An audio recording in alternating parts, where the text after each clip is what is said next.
৭৫-এর ১৫ই আগস্টের পর আওয়ামী লীগের যে অবস্থা হয়েছিল, ওর চেয়ে খারাপ অবস্থা আর হতে পারে না।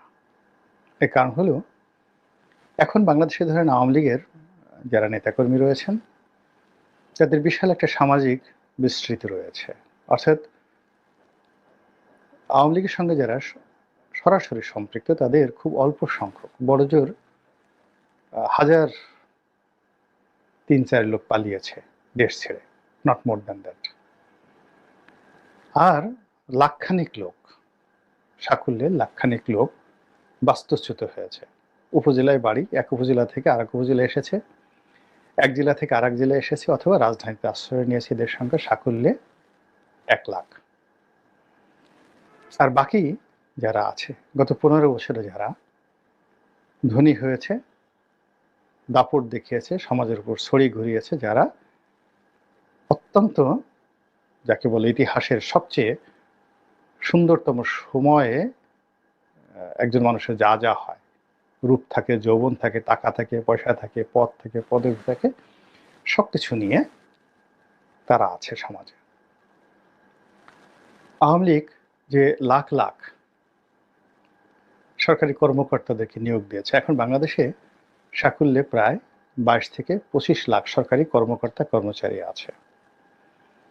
গত ১৫ বছরে যদি এদের মধ্যে অন্ততপক্ষে ১০ থেকে ১২ লাখ লোক নিয়োগ করা হয়ে থাকে, ১০ থেকে ১২ লাখ, সেটা পুলিশের কনস্টেবল, ইউনিয়ন পরিষদের সচিব, তারপরে গ্রাম্য ডাক্তার, গ্রামের যে স্বাস্থ্যকর্মী থেকে শুরু করে প্রাইমারি স্কুলের টিচার, এরকম ধরুন ১২ থেকে ১৫ লক্ষ লোক গত ১৫ বছরে সরকারি কর্মে নিয়োজিত হয়েছে আওয়ামী লীগের দ্বারা।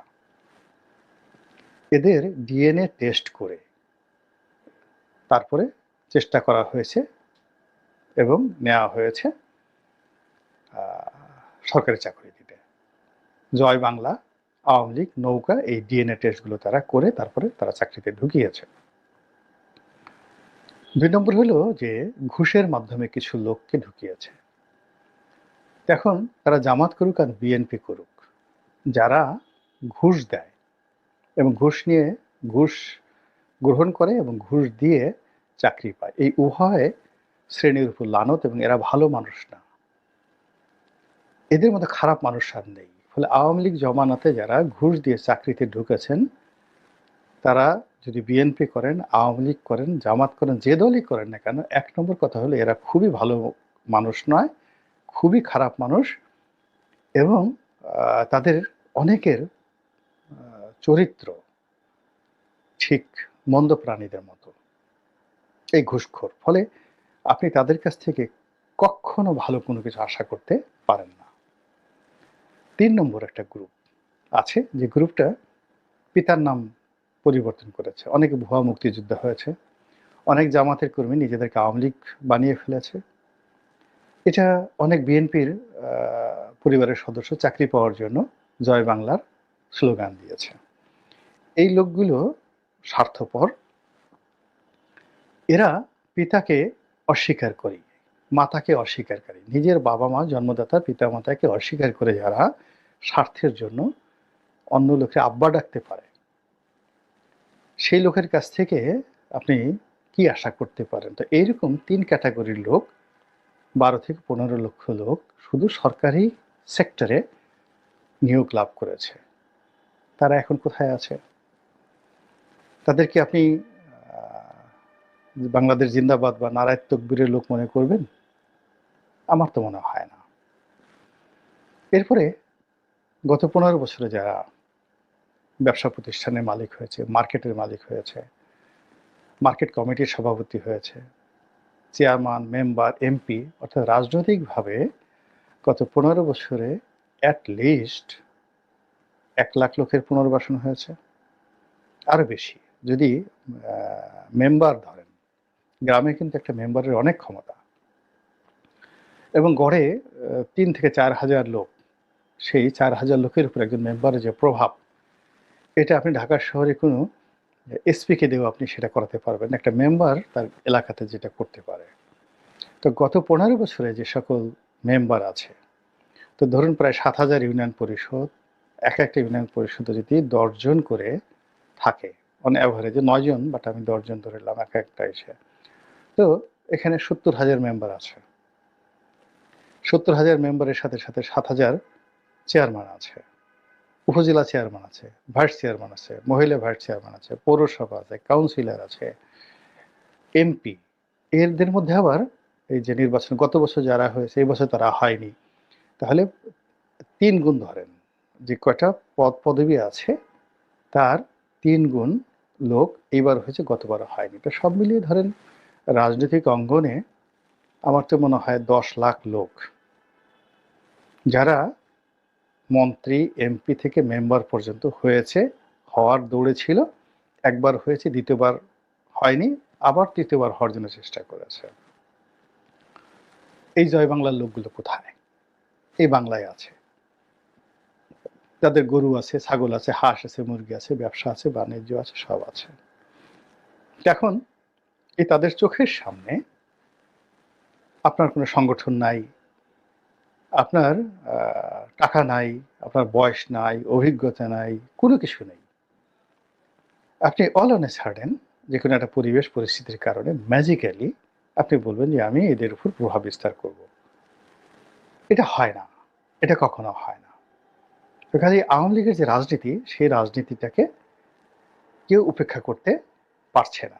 ডক্টর মোহাম্মদ ইউনূসও পারছেন না, আর বিএনপিও পারছেন না, জামাতও পারছেন না। আর না পারার কারণে এই শেখ হাসিনাকে ধরে আনো, বিচার করো। আওয়ামী লীগের ওই লোকটা কি করলো? জাহাঙ্গীর কবির নানক কবে বক্তৃতা দিল? বাহাউদ্দিন নাসিম কেন বাইরে থেকে বক্তৃতা দিচ্ছে? পারলে বাপের বেটা হইলে বাংলাদেশে আয়। তোর কত বড় সাহস! অর্থাৎ তারেক রহমান সাহেবকে নিয়ে যে সকল কথা আওয়ামী লীগ বলেছে, মূলত বিএনপিকে ভয় পেয়ে বলেছে। বিএনপিকে তারা ধ্বংস করতে পারেনি। আবার এখন আওয়ামী লীগকে কেন্দ্র করে যে সকল কথাবার্তা হচ্ছে, সেগুলো মূলত আওয়ামী লীগকে ভয় পেয়ে। মানে মানুষ যখন কোনো কিছু ঘৃণা করে, সেই ঘৃণিত বিষয়ের নামও সে মনে করতে চায় না। আপনি ধরেন খাবার টেবিলে পোলাও কুরমা নিয়ে বসেছেন। কিছুক্ষণ আগে খাবার টেবিলে বসার আগে আপনি খুব বিশ্রী রকম মানে একটা বাথরুমের দৃশ্য দেখে আসছেন। ওয়াশরুমে গিয়ে একটা বিশ্রী দৃশ্য দেখে আসছেন। আপনি কি সেটা স্মরণ করবেন? স্মরণই করবেন না। তো মানুষ ঘৃণিত বিষয়গুলোকে কখনো স্মরণ করে না, ভুলে যায়। কিংবা যে বিষয়গুলো শুনলে তার মেজাজ গরম হয়ে যায়, ভীষণ রকম মেজাজ গরম হয়ে যায়, সেই বিষয়গুলো সে অ্যাভয়েড করে। সে লা হাওলা ওয়ালা কুওয়াতা ইল্লা বিল্লাহ বলে। শুনলেই মেজাজ গরম হয়ে যায়। তো আওয়ামী লীগের বিষয়টা যদি ঘৃণার থাকতো আর শুনলে মেজাজ গরম হতো, তাহলে তাদের নাম উচ্চারিত হতো না। আমরা কেন বারবার তাদের নাম উচ্চারণ করছি? বিকজ এই সংগঠনটিকে আমরা ভয় পাচ্ছি। এই ভয়কে যদি জয় করতে হয়, তাহলে আপনার সময় নিতে হবে এবং সেই সংগঠনটার বিপরীতে আরো বড় সংগঠন আপনাকে গড়ে তুলতে হবে। এছাড়া আপনি এই ভয় থেকে কিয়ামত পর্যন্ত মুক্ত হতে পারবেন না। অনেকে বলার চেষ্টা করছেন যে এদের অবস্থা মুসলিম লীগের মতো হবে, এবং আওয়ামী লীগের খুব বড় একজন নেতা, খুবই বড় একজন নেতা আমাকে একদিন টেলিফোন করলেন। টেলিফোন করে তিনি আফসোস করে বললেন যে এই যে সোনার ছেলেরা এই বিপ্লব করেছে, তার সঙ্গে শেখ হাসিনার শেষ দিকে সম্পর্ক খারাপ হয়ে গিয়েছিল, এবং তিনি আশঙ্কা করছিলেন যে শেখ হাসিনা যদি আর কিছুদিন ক্ষমতায় থাকতেন, তাহলে সেই ভদ্রলোককে জেলে যেতে হতো বা আরো অনেক ক্ষতি হতো। তো কাজেই তিনি বলেন যে এই ছেলেগুলো আল্লাহর প্রেরিত অলি আল্লাহ, এরকম এরা না আসলে আমার যে কি অবস্থা হতো। আমি তোমাকে একটা কথা বলি যে আওয়ামী লীগের অবস্থা মুসলিম লীগের মতো হবে। অনেকে আমাকে বলেছে আওয়ামী লীগের নেতৃত্বে আসার জন্য, আমি মরে গেল এই দলের নেতৃত্বে আসবো না, এটা মুসলিম লীগের মতো পতন হবে। যেহেতু তিনি বয়স্ক মানুষ, ভদ্রলোক মানুষ, ৬-৭ বার ৮ বার এমপি হয়েছেন, মন্ত্রী হয়েছেন, তা আমি এই কথাগুলো নিয়ে তার সঙ্গে বার্গেনিং এ আসিনি। এর কারণ হলো যে বাংলাদেশে আওয়ামী লীগের অবস্থা মুসলিম লীগের মতো হবে না। আপনি দেখুন মুসলিম লীগটা গড়ে উঠেছিল এখানে দুটো শব্দ ছিল। প্রথমত হলো মুসলিম শব্দটি, যেটা জামাতের আছে। মানে ইসলামকে তারা প্রাধান্য নিয়ে একটা কমিউনিটিকে টার্গেট করেছিল। দ্বিতীয়ত তারা অভিজাততন্ত্র, ফিউডালিটি, জমিদারতন্ত্র, এটাকে তারা, যাকে বলা হয় তাদের মূল মন্ত্র, অর্থাৎ এখানে যারা রাজনীতি করতে আসবে তারা নবাব পরিবারের সন্তান হবে, তারা জমিদারের সন্তান হবে, তারা রায় বাহাদুর, খান বাহাদুর হবে, এইরকম। যেমন ধরেন ঢাকার নবাবরা এটা প্রতিষ্ঠা করেছিলেন। তার সঙ্গে বগুড়ার নবাব পরিবার, এরপরে করটিয়ার জমিদার হুমায়ুন খান পন্নী। বাংলাদেশের যত রকম জমিদার যারা ছিলেন তারা সবাই মিলে কিন্তু এই দলটি প্রতিষ্ঠা করেছেন। কিন্তু বাংলাদেশে কি হলো, যখন এই জমিদারি প্রথাটা উঠে গেল, আমাদের এই সমাজে জমিদারি প্রথাটা চাপিয়ে দেওয়া হয়েছিল, কিন্তু এই ফিউডালিটিটা আমাদের এই সমাজটা গ্রহণ করেনি।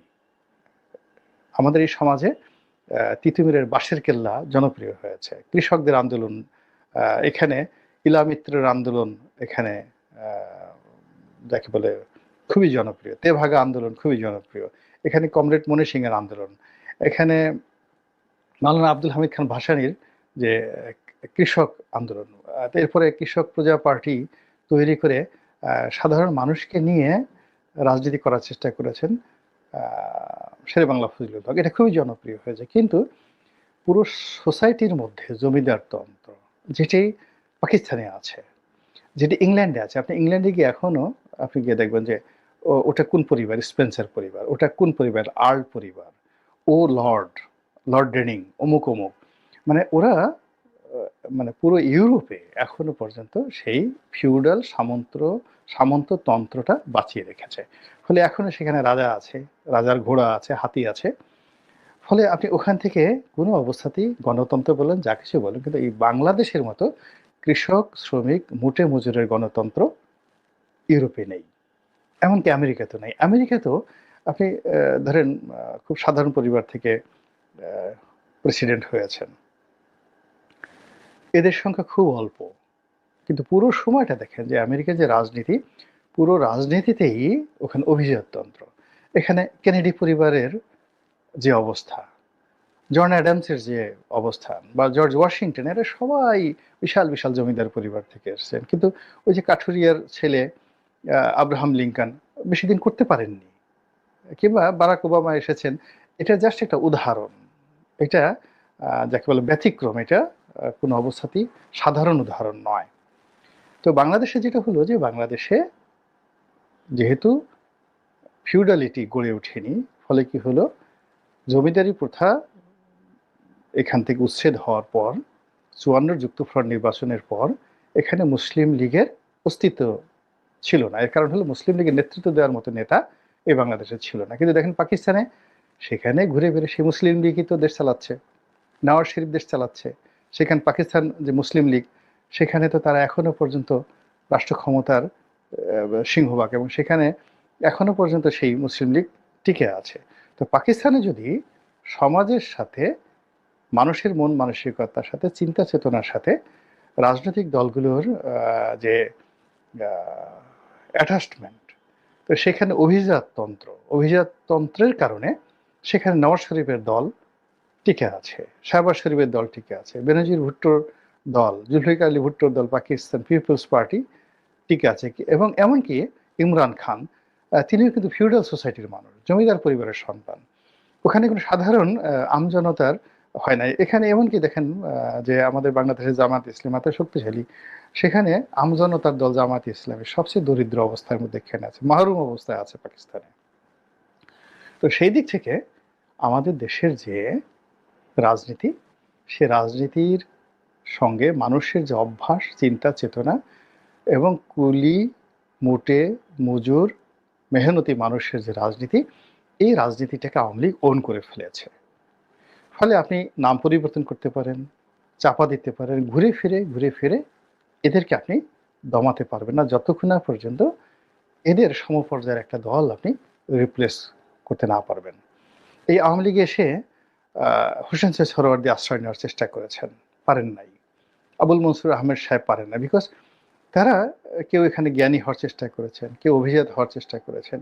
কিন্তু ওই যে বঙ্গবন্ধু কম লেখাপড়া জানেন, আঞ্চলিক ভাষায় কথা বলেন, তারপরে শেষে মেহনতি মানুষের যে মাসেল দেখানো, সবাই তাকে অনেকে কেউ গুন্ডা বলে ঠাট্টা করার চেষ্টা করেন, কিন্তু সেটাই কিন্তু জনগণ তাকে নেতা হিসেবে নিয়েছে। এবং এখনো আপনি গিয়ে দেখেন আমাদের বাংলাদেশে যারা সমাজের নেতা, স্কুল কলেজ মাদ্রাসা নেতা, খুব পণ্ডিত ব্যক্তির আমাদের এই সমাজে কিন্তু জায়গায় নেই। খুব চরিত্রবান লোকের কিন্তু এখানে কোনো দাম নেই। যারা খুব বেশি বুঝে তাদেরকে কেউ ডেকে জিজ্ঞাসা করে না, তারা দূর থেকে তাদেরকে দেখে যে ঠিক আছে, you looks good, it's okay. কিন্তু আপনি গ্রামের মাতুব্বর, চেয়ারম্যান, মেম্বার, কলেজের ভিপি, জিএস থেকে শুরু করে দেখেন সবার বিরুদ্ধে চাঁদাবাজির অভিযোগ আছে। এই ১০০টা ধর্ষণ করেছে, সেই লোককেও দেখা যাচ্ছে তার পিছনে ৫০০ লোক চলাফেরা করছে। এটাই হলো আমাদের এই সমাজের মন এবং মানসিকতা। কাজেই আমরা যে ডাল ভাত খাচ্ছি, যা কিছু খাচ্ছি, সেই ডাল ভাতের মধ্যে এই আওয়ামী লীগের যে অবস্থা, সেই অবস্থাটাকে পরিবর্তন করতে হলে আপনাকে বিকল্প রাজনৈতিক দল লাগবে আওয়ামী লীগের মতন করে। আদারওয়াইজ সম্ভব না। এটা অটোমেটিক নষ্ট হবে না, বিনষ্ট হবে না। ২ নম্বর হলো যে আওয়ামী লীগ কি আবার ক্ষমতায় ফিরে আসবে কিনা? যদি সবকিছু স্বাভাবিক চলে, অর্থাৎ বিএনপি ভালো করে, জামাত ভালো করে, ডক্টর মোহাম্মদ ইউনূস ভালো করে, আমি মনে করি অ্যাট লিস্ট ২ যুগ লাগবে আওয়ামী লীগের রাজনীতিতে ফিরে আসতে। কিন্তু আওয়ামী লীগের যারা প্রতিদ্বন্দ্বী আছে তারা যদি ফেইল করেন, তাহলে ২ মাসের মধ্যে যদি আওয়ামী লীগ হঠাৎ করে ফিরে আসে, খুব আশ্চর্য হওয়ার কিছুই থাকবে না।